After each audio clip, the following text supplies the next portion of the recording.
కొన్ని జ్ఞాపకాలు బాధను కలగజేస్తాయి, కొన్ని జ్ఞాపకాలు గర్వాన్ని కలగజేస్తాయి, మరికొన్ని జ్ఞాపకాలు భయాన్ని పుట్టిస్తాయి, మరికొన్ని జ్ఞాపకాలు నిరాశపరుస్తాయి, మరికొన్ని జ్ఞాపకాలు బలహీనులుగా అచేతనులుగా చేస్తాయి, మరికొన్ని జ్ఞాపకాలు స్మృతులు మన జీవితాల్లో వణుకు పుట్టిస్తాయి.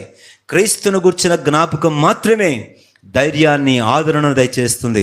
అందుకే భక్తుడు అన్నాడు, ఈ నీ పరుగు పందెములో పరిగెడుతున్న ఓ విశ్వాసి, ఈ పరుగు పందెం అంతటిలో ముందుకు ఇంకా సాగాలి, గురి చేరాలి అనంటే ఆయన వైపు చూచి ఓపికతను పరిగెత్తాలంటే ఆయనను తలంచుకొనుడి.